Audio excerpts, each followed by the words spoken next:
हरि बोल। अब यहाँ बैठो ना, औरतों के बीच में कहाँ बैठते हो आप? माताओं की साइड है, इधर बैठो, उधर मत बैठो, माताओं को आराम से बैठने दो। आज 28 तारीख और शुक्रवार, आज सफला एकादशी का व्रत है। तो आप सबने व्रत रखना है और भक्ति में वृद्धि करनी है। प्रभुपाद कृपा से, एकादशी माता की कृपा से आज सफला एकादशी, सफला सततिला, सततिला सफला नहीं, कल किसने सफला का? सततिला। आज सततिला एकादशी है। तो प्रभुपाद कृपा से हम सर्वप्रथम आपको एकादशी की कथा सुनाते हैं। देखो, ये जो एकादशी के बारे में स्वयं त्रिलोकीनाथ भगवान श्री कृष्ण सबको कह रहे हैं, सबके कल्याण के लिए। माघ मास कृष्ण पक्ष,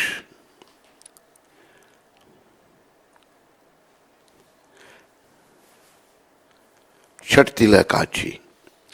भगवान श्री कृष्ण बोले, हे नृप श्रेष्ठ, माघ मास के कृष्ण पक्ष की जो एकादशी आती है वह सततिला के नाम से प्रसिद्ध है, जो सब पापों का नाश करती है। एक बात तो ये याद रखो, हम जो भी पृथ्वी पर यहाँ जन्मे हैं, हम सब के सिरों पर पाप हैं। क्या है? क्या है? और हम पापों से भरे होने के कारण हमारी बुद्धि मलिन है। क्या है? बुद्धि क्या है? और प्रभुपाद कृपा से और त्रिलोकीनाथ भगवान श्री कृष्ण की कृपा से हमने अपने पापों का नाश करना है। तो एकादशी माता जो कृष्ण कृपा से ही प्रकट हुई थी, ये पापों का नाश करने वाली है। इनका व्रत बड़े भावना से रखना चाहिए। अब तुम सततिला की पाप हारिणी कथा सुनो। ये कौन कह रहा है? अरे सारे बोलो। कृष्ण भगवान कह रहे हैं। किसको कह रहे हैं? युधिष्ठिर महाराज को, जिसका वर्णन श्रेष्ठ पुलस्त ऋषि ने दालभ्य ऋषि से किया था। ये वर्णन जो भगवान सुना रहे हैं, श्रेष्ठ पुलस्त जी ने दालभ्य ऋषि जी से किया था।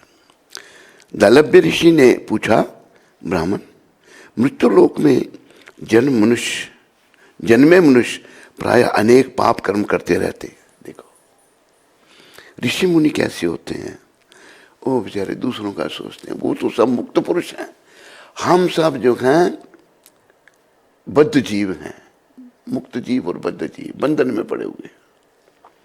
देखो, यहाँ पर पुलस्त ऋषि जी ने दालभ्य ऋषि जी से पूछा, ब्राह्मण, मृत्युलोक में, ये मृत्युलोक है, जन्मे मनुष्य प्राय अनेक पाप कर्म करते रहते हैं।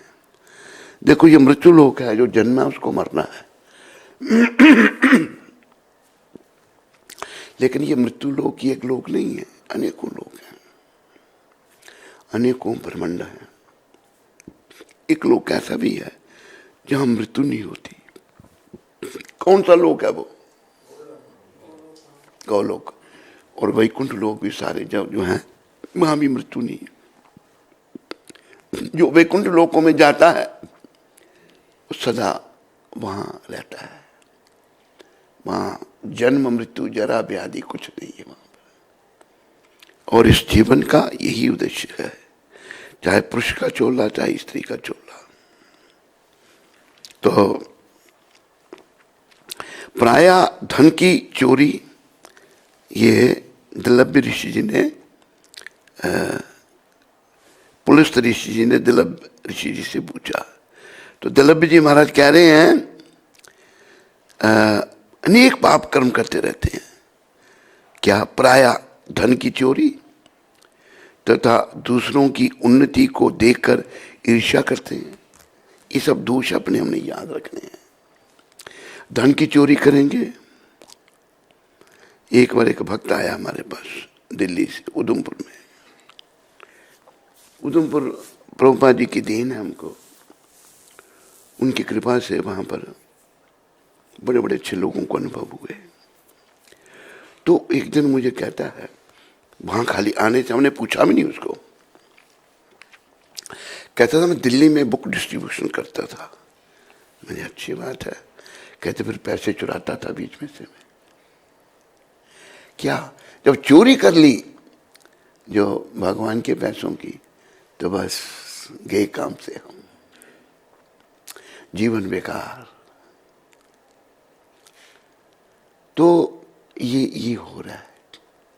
वही यहां पर दलभ्य ऋषि जी महाराज कह रहे हैं कि प्राय धन की चोरी तथा दूसरों की उन्नति को देखकर ईर्ष्या। हम ईर्ष्या में भरी पड़ी है, ईर्ष्या हम करते हैं। वे अनेक प्रकार के व्यसनों में भी फंसे हैं। कई व्यसन है हमको, चाय का भी व्यसन है, सिगरेट पीने का भी व्यसन है। कई प्रकार के व्यसनों में हम जीव कलयुग के फंसे हुए हैं। प्रभुपाद जी ने एक बात कही, उन्होंने कहा कि अगर सब लोग भक्ति में लग जाएं तो सब यहीं इस पृथ्वी पर भी सुख शांति पूर्वक रह सकते हैं। लेकिन जैसे वो प्रभुपाद के बारे में लिखा है ना, he has built a house in which the whole world can stay. Prabhupada ji का ये घर बनाया होगा, सारा संसार इसमें रह सकता है। लेकिन फिर प्रभुपाद ने ये भी कहा, लेकिन वो बीड़ी नहीं छोड़ेंगे। बीड़ी नहीं छोड़ सकता मैं, कैसे भक्ति करेंगे? बीड़ी फूकेंगे, चाय पिएंगे। तो ये व्यसन है हमको। जब व्यसनों को हम नहीं छोड़ सकते तो पापों से मुक्ति नहीं होती है। तो और अनेक प्रकार के व्यसनों में भी फंसे रहते हैं हम कलयुग के लोग। उनको नरक प्राप्त ना हो, इसका क्या उपाय है? जाओ बोलो दलभ्य ऋषि जी महाराज की, बोलो पुलिस ऋषि जी महाराज की। पुलिस जी महाराज दलभ्य जी महाराज को पूछ रहे हैं, दोनों ऋषि हैं। देखो ऋषि कैसे होते हैं, बैठे कहाँ? वैकुंठ लोक में हैं, या जहां भी वो हैं दूसरों का सोच रहे हैं, हम लोगों का सोच रहे हैं। इसलिए ऋषि मुनियों का जीवन बड़ा धन्य होता है। अपना पेट तो भाई कुत्ता भी पाल लेता है। कुत्ता कोई काम नहीं करता, लेकिन वो भी उसका पेट रोज भरता है। घर घर घूमकर टुकड़ा उसको मिलेगा, पेट पाल लेगा। कुत्ता बिल्ली सब जीव अपना पेट पाल लेते हैं, वो बड़ी बात नहीं है। बड़ी बात यह है कि हम परोपकार करें, दूसरों का भला सोचें। तो दलभ्य जी महाराज बता रहे हैं, उनके नरक प्राप्त ना हो। हम कलयुगी लोग प्रायः नरकों में जाने की तैयारी कर रहे हैं, याद रखो। अगर हमें दलभ्य ऋषि जी की कृपा से, प्रभुपाद कृपा पहले, अगर हमें भक्ति मिल जाती है तो हम जो हैं नरकों में जाने से अपने आप को बचा सकते हैं। प्रभुपाद कृपा से हमें शिथिल नहीं हो जाना चाहिए। पाप कर्म मेरे मुझे शिथिल कर देते हैं। वो कैसे मिलेंगे भगवान? एक हमारा शिष्य है उधमपुर में, वो पंडित है। पंडित लोग प्राय कर्म कांड करते हैं। उसको बोला हमने, भाई वैकुंठ की प्राप्ति करनी है, किसने देखा वैकुंठ कैसे जाएंगे? शिथिल हो चुके हैं लोग, हम प्राय शिथिल हो चुके हैं सारे ही। लेकिन प्रयास करना हम सब ने, प्रभुपाद कृपा से, जो सदा हमारा उत्साह बढ़ाते थे। हमने प्रयास करके भक्ति पथ में आगे बढ़ना है, भगवान की निष्काम सेवा में आगे बढ़ना है। उनको नरक प्राप्त ना हो, इसका क्या उपाय है? पुलस्त जी महाराज पूछ रहे हैं दलभ ऋषि जी को, वह कौन सा दान पुण्य है जिससे उनके पाप नष्ट हो जाएं? कृपया पूर्वक बताइए। पुलस्त ऋषि जी महाराज कहने लगे कि हे ऋषिवर, आपने बहुत ही गंभीर प्रश्न पूछा है। देखो, दलभ जी कह रहे हैं, पुलस्त ऋषि कहने लगे कि हे ऋषिवर, आपने बहुत ही गंभीर प्रश्न पूछा है, इससे मानव मात्र का कल्याण होगा। अपना कल्याण, अपना पेट भरना, हम सब पेट भरने में लगे हुए हैं। कलयुग का प्रभाव ऐसा है, पेट भरना, पैसे इकट्ठे करना और नरक में जाना। मानव मात्र का कल्याण होगा।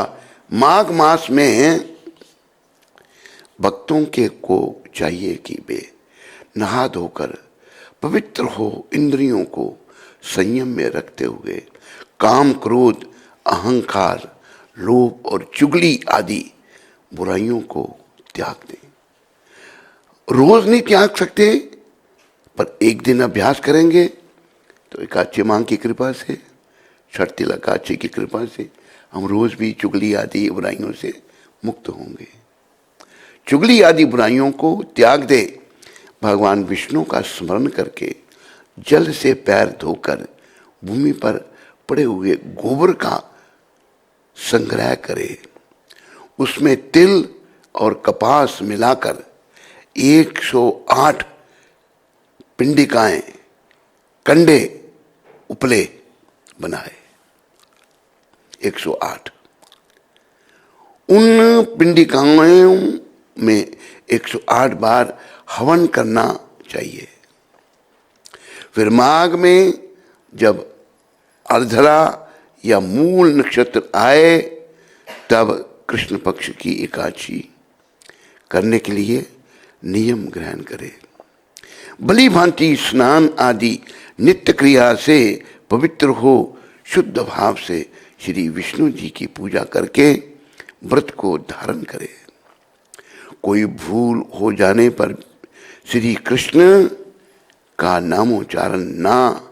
नामोच्चारण व रात को जागरण और होम करे।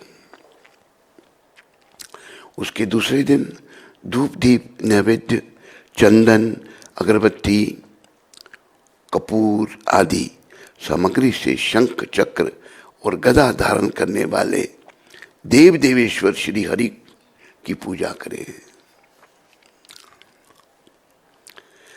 आपके मन में ये प्रश्न आ सकता है, यहाँ शंख चक्र गदा धारण करने वाले देव देवेश्वर की पूजा करेगा, श्री हरि की पूजा करेगा।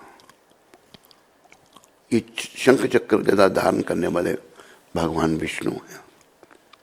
विष्णु और कृष्ण में कोई भेद नहीं है। विष्णु जो हैं, ये कृष्ण का ही विस्तार है।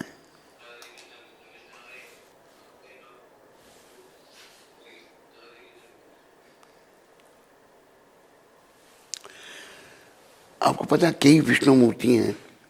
अभी जैसे महाभारत बनाई गई, मूवी बनी महाभारत की, उसमें जो मूवी बनाने वाले भी नहीं समझ पाए। जैसे रामानंद सागर का भाव थोड़ा अलग है, पर वो भी कहते हैं कि कृष्ण भगवान विष्णु के अवतार हैं। ये बात है कि समझने की बड़ी है।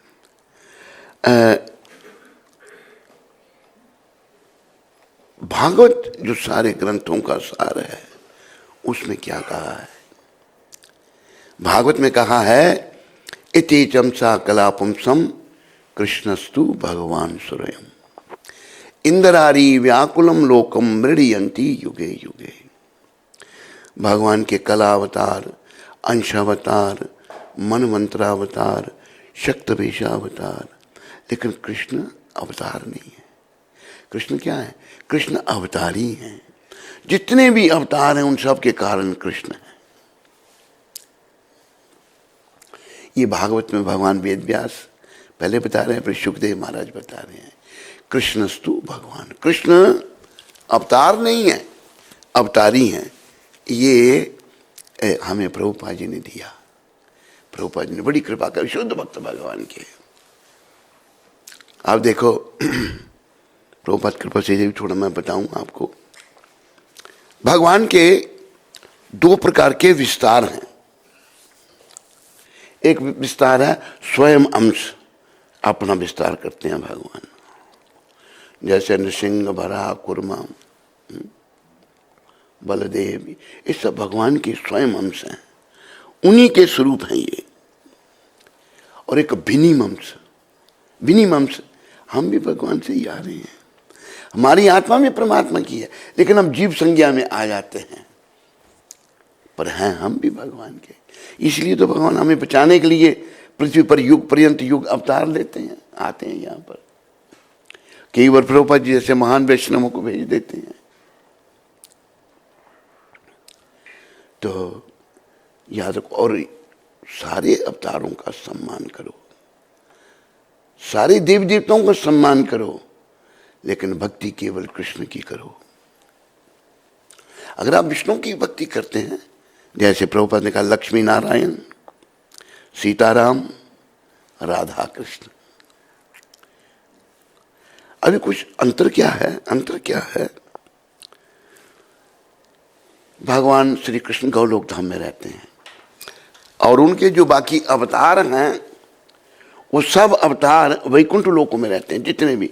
जैसे नृसिंह भगवान का वैकुंठ लोक है, वराह भगवान का वैकुंठ लोक है, कुर्म भगवान का वैकुंठ लोक है। जितने भी भगवान के अवतार इतने हैं, उनकी गिनती नहीं कर सकता कोई भी। अद्वैतम अच्युतम अनादि अनंत रूप, तो उन लोगों में भगवान निवास करते हैं, वहां रहते हैं। तो जो लीलाएं भगवान गौलोक और जितने भी वैकुंठ लोक हैं, अनगिनत वैकुंठ लोक हैं, उन सब से ऊपर गौलोक धाम है। और वैकुंठ लोकों में भी भगवान लीलाएं करते हैं, और गौलोक धाम में भी लीलाएं करते हैं। पर गौलोक धाम की लीला थोड़ी विशेष है। जैसे गौलोक धाम में ही गौओं का पालन होता है, सुरभि गायें गौलोक धाम में है। और बीनू वादन गौलोक धाम में होता है। बाकी जगह भगवान बंसी नहीं बजाते, गौलोक धाम में। और वो बंसी तो भगवान की इतनी विशेष है, जो भी बंसी भगवान की सुन लेता वो घायल हो जाता है। घायल होने का मतलब समझते हो? समझते हो घायल होने का मतलब क्या? वो भगवान का भक्त बन जाता है। जब गोपियां ब्रिज में जब भगवान वेणु वादन करते थे ना, तो गोपियां सब काम छोड़कर, वो तो महान आत्माएं थी, सारी ऋषि मुनि थे, कृष्ण भगवान के पास आ जाते थे। भगवान की बंसी की ध्वनि वो गौलोक धाम में है, वैकुंठ लोकों में नहीं मिलेगी आपको। गौपालन वहां पर है, बाकी वैकुंठ लोकों में नहीं मिलेगा। और रासलीला भी जो है वो भी गौलोक धाम में होती है। बाकी लोग, सबसे उत्तम लीला भगवान की रासलीला है। और क्या होता है गौलोक धाम में?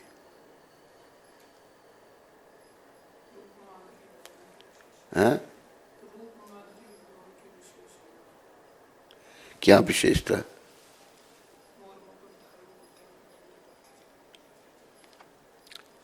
तो गौलोक धाम की सूचना प्रभुपाद जी ने सब संसार को दी। सबके पास मौका गौलोक धाम जाने का। और ये भी मत सोचो कि कृष्ण हमें नहीं चाहते। अगर कृष्ण अगर हमें नहीं चाहते तो क्यों पृथ्वी पर प्रकट होते? वो क्यों अवतार लेते हैं? क्यों दिव्य लीलाएं करते? दिव्य लीलाएं भगवान इसलिए करते हैं हमें अपनी ओर आकर्षित करने के लिए। जैसे भगवान ऐसी ऐसी बातें करेंगे ताकि ध्यान हमारा उधर खींचेगा। एक बार एक घर में भगवान गोपी के घर में मक्खन चुराने गए। अच्छा, क्या घर में, भगवान के घर में मक्खन की कमी थी? अरे उनके बाबा के पास 9 लाख गायें थी। नंद उपाधि उसको मिलती है जो 9 लाख गायें, जिसके मक्खन की कमी किसी चीज में कमी। लेकिन क्यों जाते थे? वो सारी भक्त गोपियां उनकी, वो चाहते थे कृष्ण आए। कृष्ण एक घर में गए और खूब मक्खन हाथ में लगा, बहुत मक्खन था। खाया, बंदरों को खिलाया और खत्म नहीं हो रहा अभी, इतना मक्खन है। बंदरों को दे रहे हैं, बंदरों का पेट फट रहे हैं, कैसे खाएं? नहीं खा रहे या बंदर तो भगवान क्या कहते हैं? हमारे नटखट त्रिलोकीनाथ भगवान की जय। क्या कहते हैं? एक गोपियां इतना बेकार मक्खन बनाती हैं जो बंदर भी नहीं खाते। बात ही ऐसी हंसने वाली बात है, अपनी ओर आकर्षित करने वाली बात है। तो ये ठाकुर जी लीलाएं जानबूझकर करते हैं हमको अपनी ओर आकर्षित करने के लिए। हम उन्हीं के हैं और वो हमारे हैं। लेकिन आज हम ऐसी परिस्थिति में उनको भूल चुके हैं, इसलिए उनको याद करना है। आओ थोड़ा सा हम उनको याद कर लें। इस बात को याद रखो कि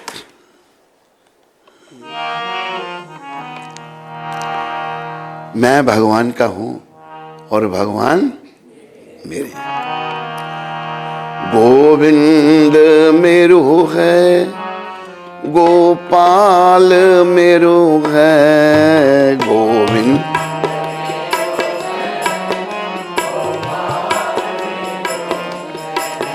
गोविंद मेरो है, गोपाल मेरो है।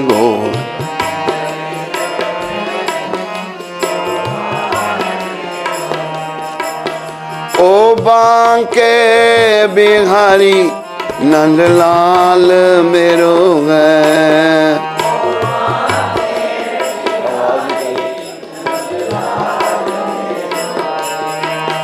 ओ बांके बिहारी नंदलाल मेरो है।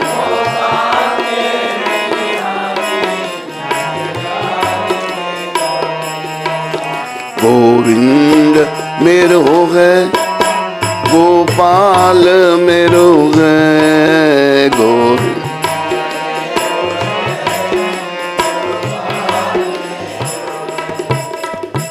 एक कथावाचक, हमने उनको शायद मोबाइल में कहीं देख लिया उनको, वो कह रहे हैं हम ये तो कहते हैं मेरी स्त्री है, मेरा पुत्र है, मेरा मकान है, मेरा बैंक बैलेंस, मेरा ये मेरा वो, पर जो हमारा मेरा है उनको कहते ही नहीं हम। हमारे तो भाई कुछ भी अपना नहीं है। अपना कुछ? अरे सारे क्यों नहीं बोलते? कुछ भी हमारा नहीं।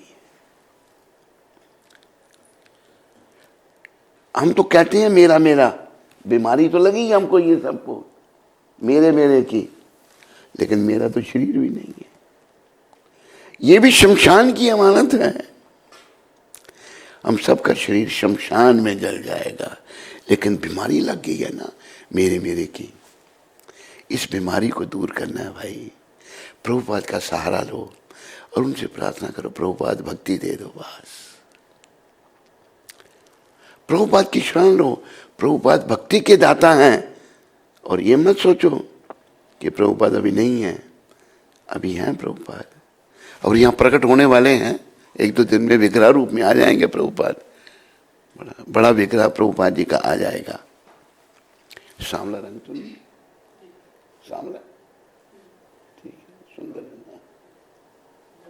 गोरे ना, मतलब कनक कनक जैसा रंग है प्रभुपाद जी का। गोरे भी नहीं कह सकते और सांवले भी नहीं है। उनको बोलना भी जो विग्रह बना रहे हैं बड़े सांवले रंग के बना रहे हैं, वो नहीं। तो प्रभुपाद कृपा से गोविंद को अपना बना लो बस। संतों की कृपा के बिना नहीं बन पाएंगे गोविंद अपने, याद रखो। संतों की कृपा कैसे बने? उन्होंने बनाया उनको अपना, और वो दूसरों को भी देना चाहते हैं। सच्चे संत जो हैं वो स्वार्थी नहीं होते, उनका भाव निस्वार्थ भाव है। हम झूठे संत हैं, हमें स्वार्थ है। हमें जो स्वार्थ है ये नरक का द्वार है। अब देखो प्रभुपाद कृपा से ही मैंने प्रभुपाद जी को बड़े नजदीक से देखा, कोई स्वार्थ नहीं था उनमें, केवल परमार्थ। सुर नर असुर मुनि की जरीति,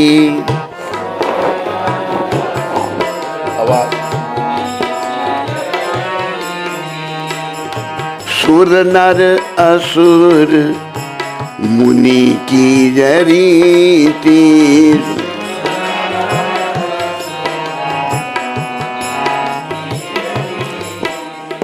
सुर देवता, नर मनुष्य, असुर राक्षस, इनकी क्या रीति है?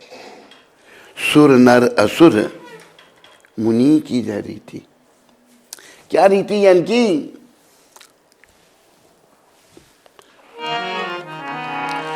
स्वार्थ लाग करें सब प्रीति,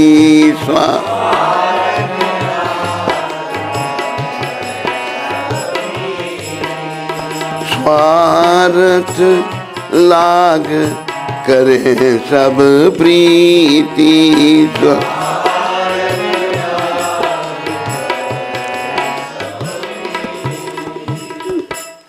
ये जो जगत है ना स्वार्थी लोगों से भरा पड़ा है। सुर देवता, नर मनुष्य, असुर, सुर नर असुर मुनि, ऋषि मुनि में कहीं ऐसे जो स्वार्थी हुए। सुर नर असुर मुनि की जा रीति, स्वार्थ लाग करें सब प्रीति, स्वार्थ के लिए प्रेम करेंगे। याद रखो, स्वार्थी व्यक्ति भगवान को अच्छा नहीं लगता, भगवान को परमार्थी अच्छा लगता है। हम अपने स्वार्थ सिद्धि की सदा सोच रहे हैं, ये ठीक नहीं। देखो दलभ्य ऋषि जी महाराज, पुलस्त ऋषि जी और दलभ्य ऋषि, पुलस्त जी पूछ रहे हैं, दलभ्य जी उत्तर दे रहे हैं। वो कह रहे हैं भाई आप बड़ा गंभीर प्रश्न पूछ दिया, तो मैं क्या आपसे ये रहा था कि कृष्ण सबका कारण है। ब्रह्मा जी ने परीक्षा ली थी भगवान कृष्ण की 5000 साल पहले।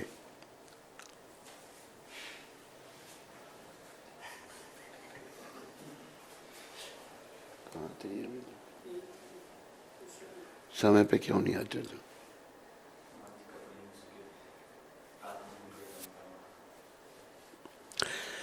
सभी स्वार्थी हम लोग, स्वार्थी। याद रखो, अगर मेरे अंदर जो स्वार्थ भरा है, हमें प्रभुपाद कृपा से, गौरनिताय पंच तत्व की कृपा से उसको निकालना है।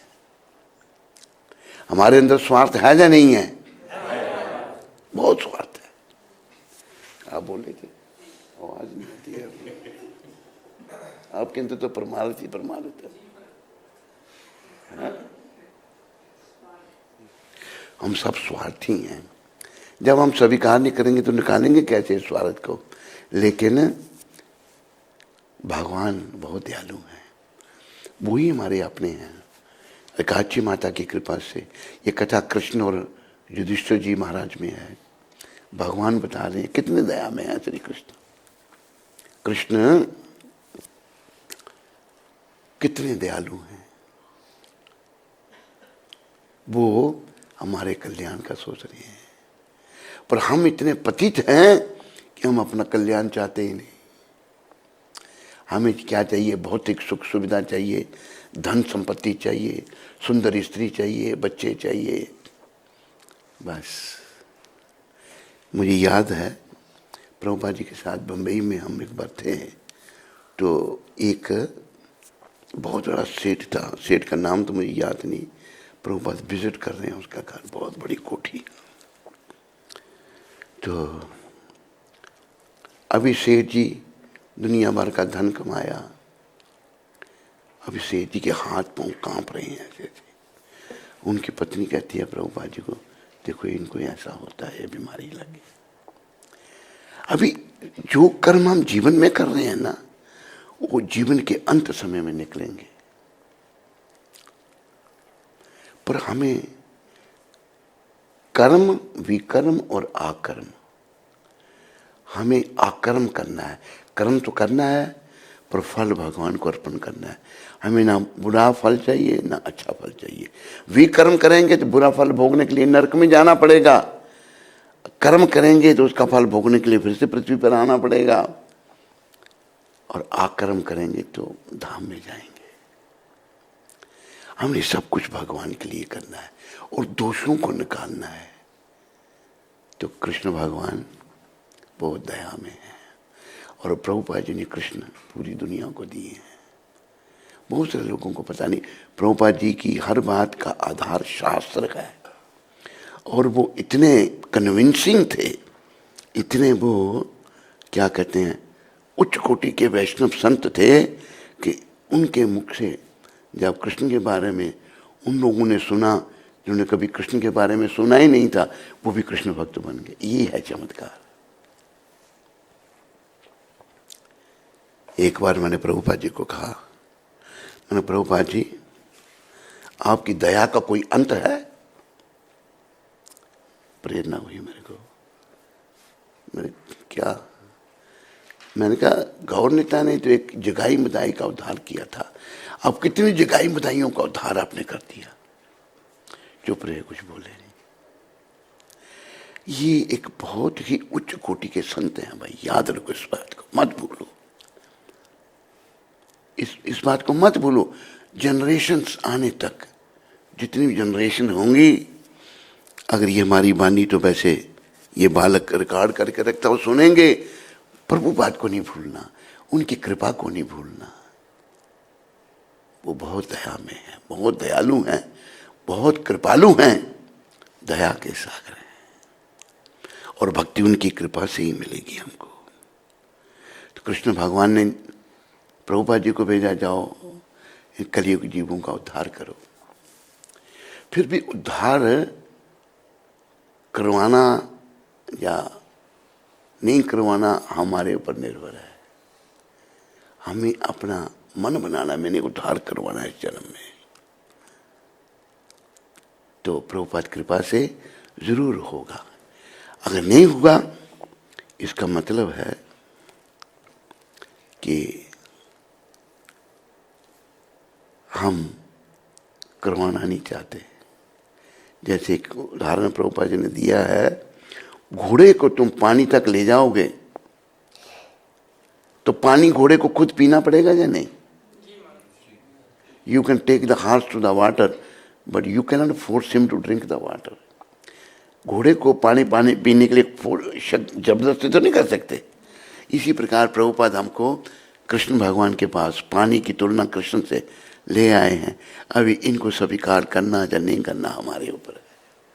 ये बात प्रभुपाद के पास से ध्यान रखो। तो कृष्ण भगवान आकर्षित लीलाएं करते हैं, और वो सारे अवतारों के कारण हैं। उनके जो अपने अंश हैं वो उन्हीं जैसे हैं। अंतर इतना है, भगवान कृष्ण कुछ विशेष लीलाएं करते हैं जैसे जो आपको बताएं, और बाकी लीलाएं वो वैकुंठ लोकों में नहीं करते भगवान। पर वैकुंठों में भी जैसे वराह भगवान का जब वैकुंठ लोक है, कुर्म भगवान का है, नृसिंह भगवान का है, वामन भगवान का है, वहाँ जाएंगे आप, वापस नहीं आना पड़ेगा आपको। गीता में कहा भगवान ने, मेरा जो धाम है, ना तद भासते सूर्यो ना शशांको ना पावकः यत् गत्वा ना निवर्तन्ते तद धाम परमं मम। मेरा जो धाम है, वहाँ ना सूरज है, ना चंद्रमा है, न अग्नि है, वहाँ अंधकार है नहीं। प्रभुपाद बताते हैं वहाँ रहने वाले सब स्वयं प्रकाश में, उनके शरीर इतने दिव्य हैं, शरीरों से प्रकाश निकल रहे हैं। आज हम सब लोग माया में फंस करके सब भूल गए हैं, सब लोग भूल गए हैं। लेकिन कृष्ण भगवान ने बड़ी कृपा करके प्रभुपाद जी को भेज दिया है हमें याद दिलाने के लिए। इसलिए प्रभुपाद जी को मत भूलो, उनकी शरण में आओ, उनके चरणों में मन को लगाओ, वो जरूर हमारा जीवन सफल करेंगे। तो क्या याद रखना है हमने? क्या याद रखना है? प्रभुपाद कृपा से क्या याद रखना है? गोविंद मेरो है, गोपाल मेरो है,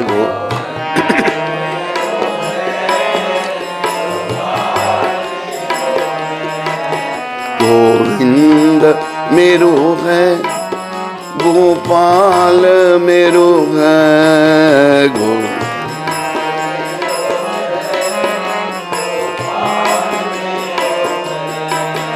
ओ बांके बिहारी नंदलाल मेरो है,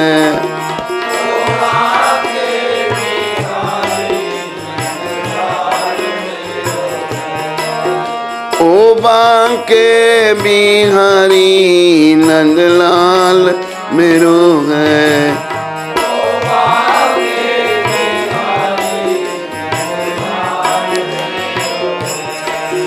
गोविंद मेरो है, गोपाल मेरो है,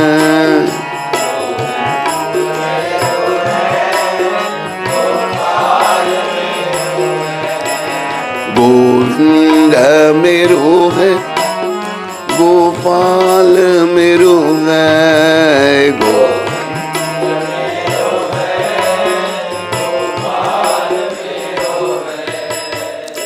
प्रभुपाद जी ने कहा है सोना जो है अगर गंदगी में भी पड़ा हुआ है ना फिर भी वो सोना है।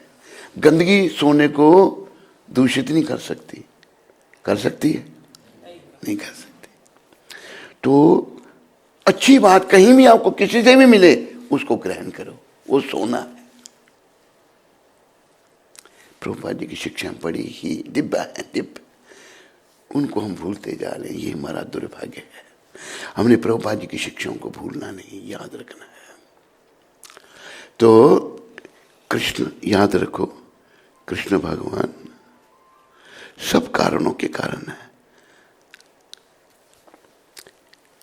देव देवेश्वर श्री हरि की पूजा करें, श्री कृष्ण नाम का उच्चारण करते हुए कुम्हाड़े नारियल अथवा बिजोरे के फल से भगवान का विधि पूर्वक पूजन कर अर्घ दे। कुम्हड़े क्या होगा भाई? कुम्हड़े नारियल, कुम्हाड़े जो उनके ऊपर से निकाला हुआ नहीं, वो तो नहीं।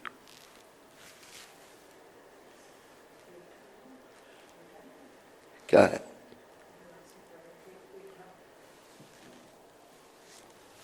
तो क्या कहा माता जी आपने?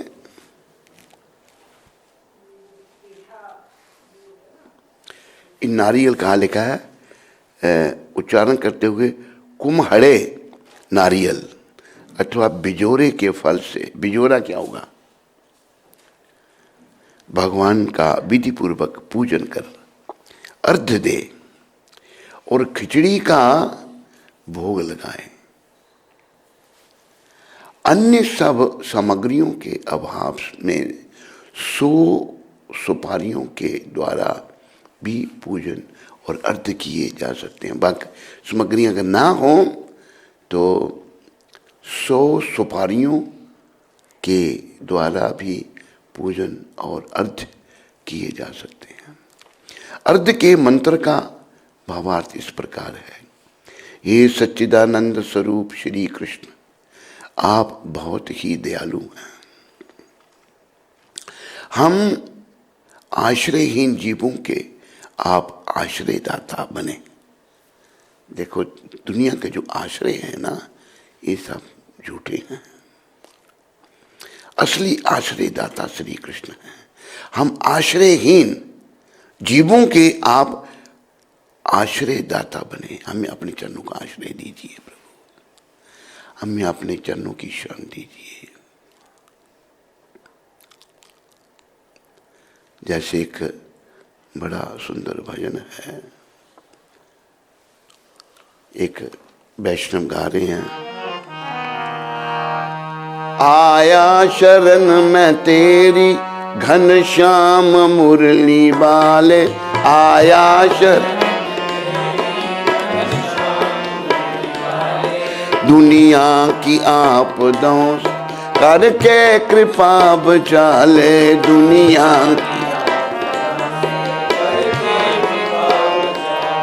आया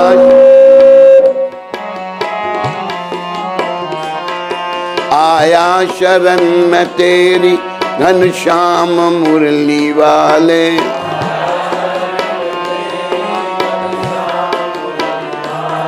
दुनिया की आफतों से करके कृपा बचा ले।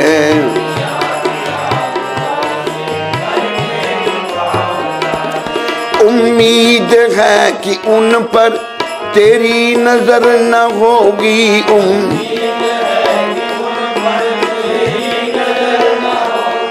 मदमोह के नशे में जो खेल खेल डाले,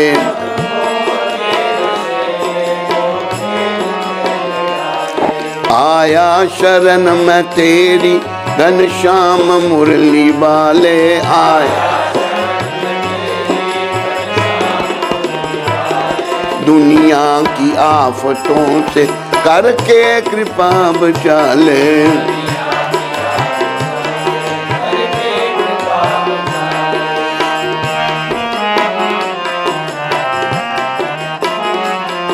बनती हुई किसी की लाखों बिगाड़ते हैं, बनती हुई किसी की लाखों बिगाड़ते हैं, ऐसा है एक तू ही जो बिगड़ी हुई बना ले। ठीक है, आया शरण में तेरी घनश्याम मुरली वाले, आया दुनिया की आफतों से करके कृपा बचा ले,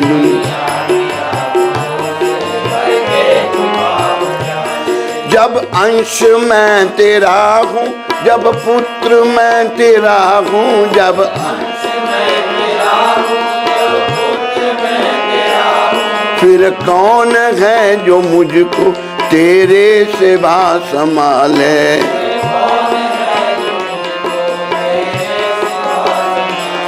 आया शरण में तेरी घनश्याम मुरली वाले, आया दुनिया की आफतों से करके कृपा बचा ले, दुनिया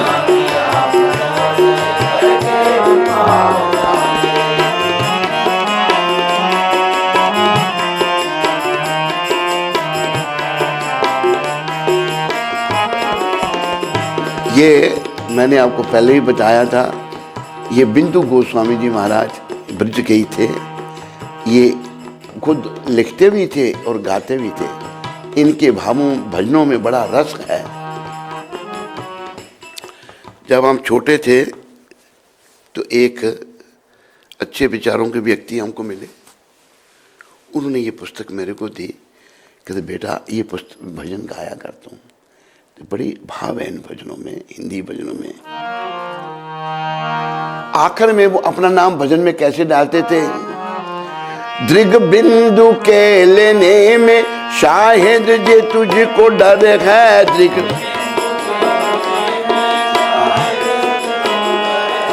पापों से गर्म है ये कहीं डाल देना छाले,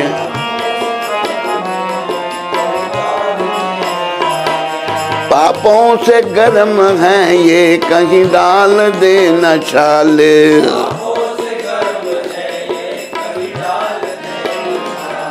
आया शरण में तेरी घनश्याम मुरली वाले, आया दुनिया की आफतों से करके कृपा बचा ले।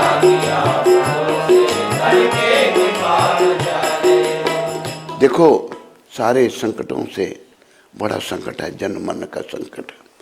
लोग छोटे संकटों को मुक्त होने के लिए प्रयास करते हैं, देवी देवताओं के पास जाते हैं। कोई गरीब है तो वो देवी देवताओं के पास जाता है, तो मुझे धन दे दो, दे देंगे। पर असली संकट तो जन्म मरने के चक्कर का है। भक्तमाल की एक छोटी सी कथा मेरे ध्यान में आ रही है। एक ब्राह्मण था, बड़ा गरीब ब्राह्मण, तो वो कृष्ण भगवान का उपासक था। भगवान अपने भक्तों की परीक्षा भी लेते हैं। कृष्ण भगवान का वो भक्त था, तो लेकिन गरीबी बहुत है, बच्चे हैं घर में, खाने के लिए बड़े समस्या है। एक बार एक सेठ जी मिले उनको, बात चली, कहते महाराज मैं बड़ी गरीब हूं। सेठ जी के पास धन बड़ा था। सेठ जी कहते हैं अब किसकी उपासना करते हो? कहते मैं कृष्ण की उपासना करता हूं। कहते कृष्ण धन थोड़ा देते हैं किसी को, वो तो धन हो वो भी छीन लेते हैं। तो फिर कहते अब दुर्गा की उपासना करो, दुर्गा माता धन देगी आपको। तो देखो ये बेसमझी है ना, धन मिल गया कब तक रहेगा है? कब तक हम उसका उपभोग करेंगे? एक दिन आएगा हम धन को छोड़ देंगे, ये भी हो सकता है धन भी हमको छोड़ सकता है, ऐसा भी होता है। तो उन ब्राह्मण ने क्या किया, कृष्ण भगवान की मूर्ति उठाई, एक तरफ रख दी और दुर्गा की मूर्ति पधरा दी माता की, और दुर्गा जी को धूप देने लगे। धूप अर्पण किया जब दुर्गा माता को, वो धूप जो है कृष्ण भगवान की ओर जा रहा है, उधर को जा रहा है धूप। तो ब्राह्मण कहता है देना लेना कुछ नहीं, और धूप भी सूंघ रहे हैं, मैं तो अर्पण कर रहा हूं दुर्गा माता को। वो जाकर भगवान की नाक में रुई ठूंस दी, धूप ना सूंघे। तो भगवान प्रकट हो गए। कहते बर मांगो, क्या चाहिए तुम्हें? कहते पहले ये बताओ मुझे, आप, मैंने इतनी आज तक पूजा आपकी की,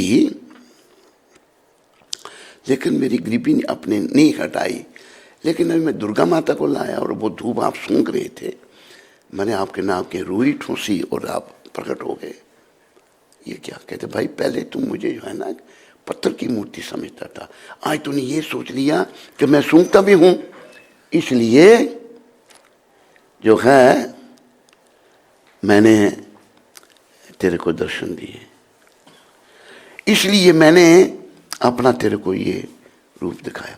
तो भगवान को वास्तव में इस कथा से हमने ये शिक्षा लेनी है कि हमने भगवान की भक्ति करनी है। विग्रह और भगवान में कोई भेद नहीं है।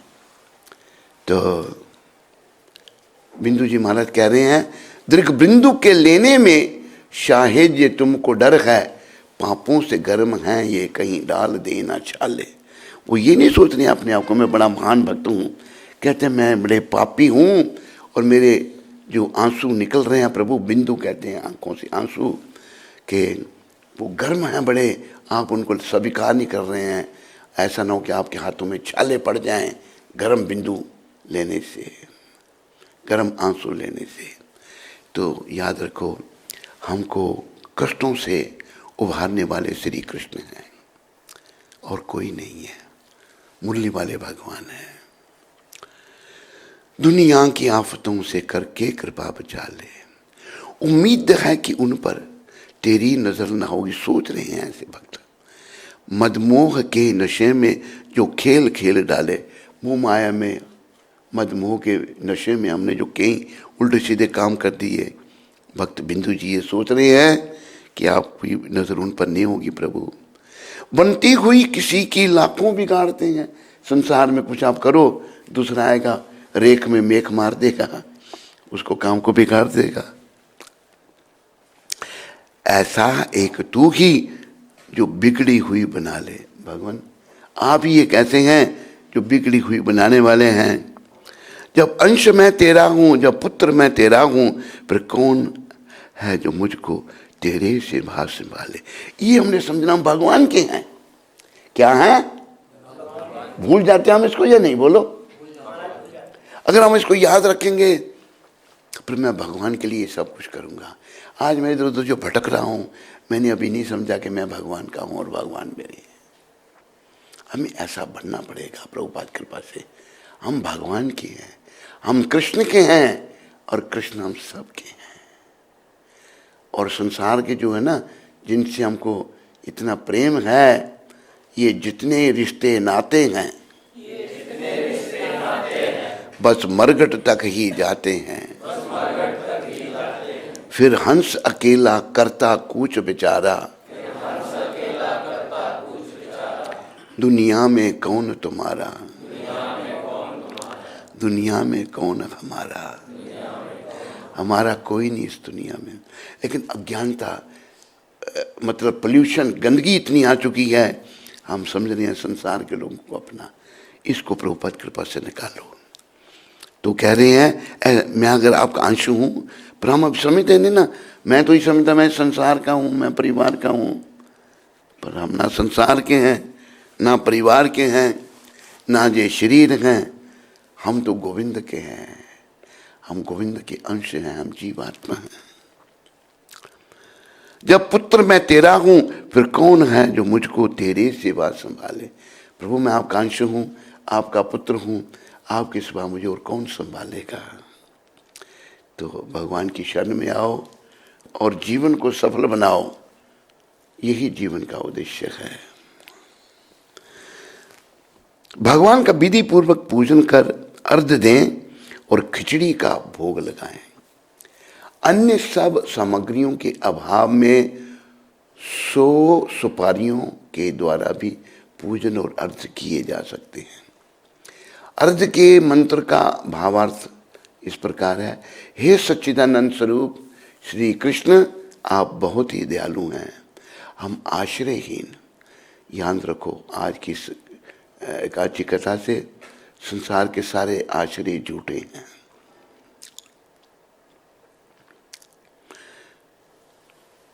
संसार के जितने भी आश्रय हैं झूठे हैं या नहीं है।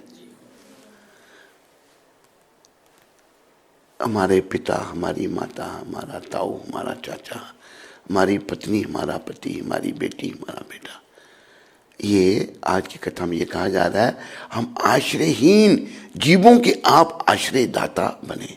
हमें अपने चरणों को आश्रय दें। भगवान के चरणों को आश्रय लेना हमने। हम संसार सागर में डूबे रहें, आश्रयदाता बने। हम संसार सागर में डूब रहे हैं, डूबे रहे नहीं, डूब रहे हैं। आप हम सब पर प्रसन्न हो उपकार कीजिए प्रभु। हे कमल नयन, आपको बारंबार प्रणाम है। ये शब्द सब याद रखो। हे जगतपते, आप लक्ष्मी जी के साथ मेरे द्वारा दिए गए अर्घ को स्वीकार करें। हरि बोल। ये भी शब्द लिखने में अंडरलाइन कर रहा हूं। ये आज की कथा के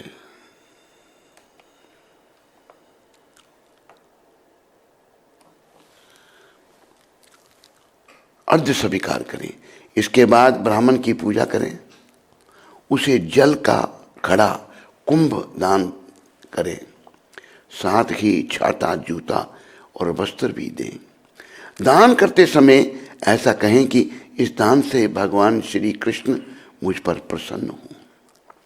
अपनी शक्ति के अनुसार श्रेष्ठ ब्राह्मण को काली गौदान और तिल से भरा हुआ पात्र भी दान करें।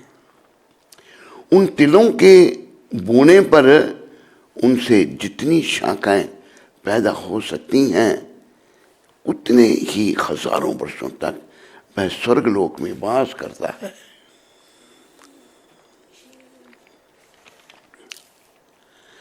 तिल के 6 प्रयोग और तिल का दान इस प्रकार है।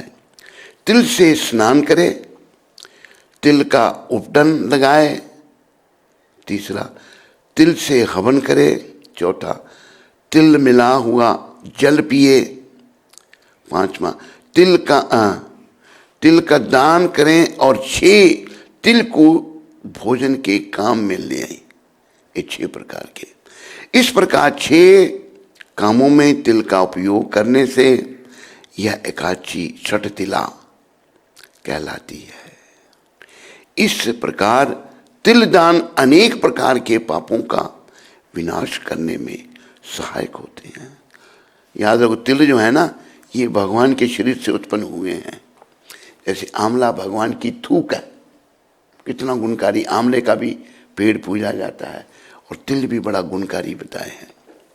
यह कहकर पुलस्त्य ऋषि बोले, अब मैं षटतिला काची की कथा कहता हूं।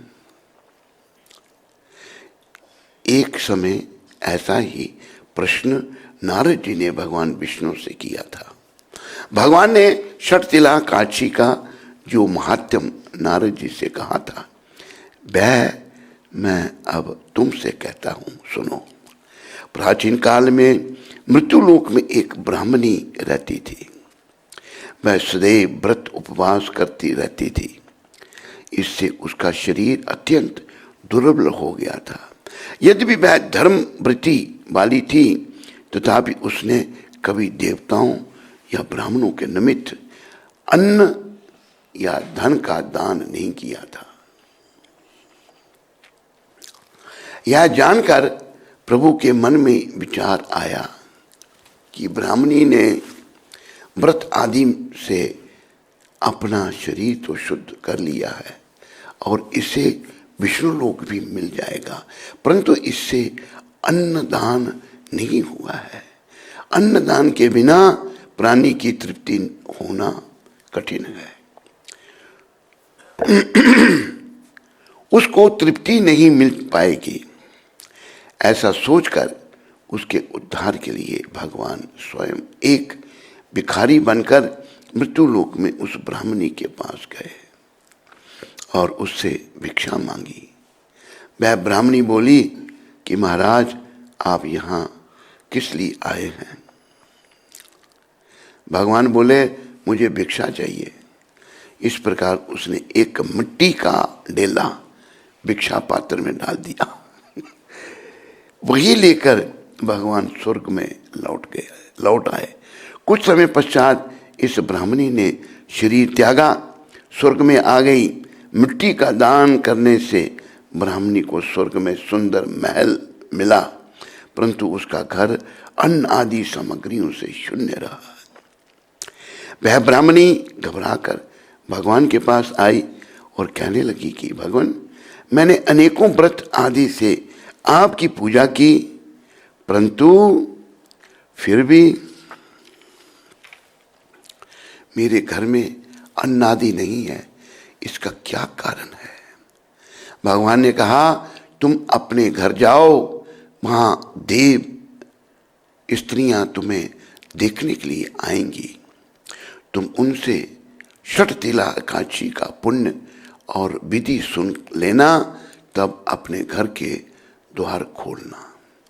भगवान के वचन सुनकर वह अपने घर गई। जब देव स्त्रियां आईं और द्वार खोलने के लिए कहा, तो ब्राह्मणी बोली कि यदि आप मुझे देखने आई हैं तो पहले षटतिला काची का महात्म कहिए, तब मैं द्वार खोलूंगी। उनमें से एक देव स्त्री बोली, सुनो, मैं कहती हूं। उसने षटतिला काची का महात्म सुनाया। इस प्रकार ब्राह्मणी ने षटतिला काची का महात्म सुन लिया। तब उसने द्वार खोला। देवांगनाओं ने उसको देखा कि ना तो वह गांधवी है और ना आसुरी है, वरन मानुषी है।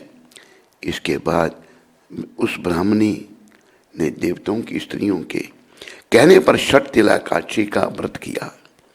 इसके प्रभाव से उसके घर में अन्न आदि समस्त सामग्रियां आ गईं।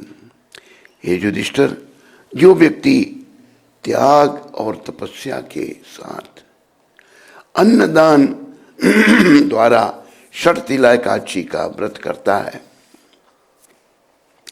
उसकी दरिद्रता दूर होकर मोक्ष की प्राप्ति होती है। श्री भविष्योत्तर पुराण में यह कथा वर्णित है। फलहार इस दिन मुख्य रूप से तिल पट्टी का सागार शास्त्रों में लिखा है। तिल व खोआ से बनी सामग्री, दूध, फल आदि ले सकते हैं। बोलो शर्तिला कांची महात्म की, बोलो मोर मुकुटबंशी वाले की, बोलो युधिष्ठिर जी महाराज की। तो अब यही समापन करते हैं।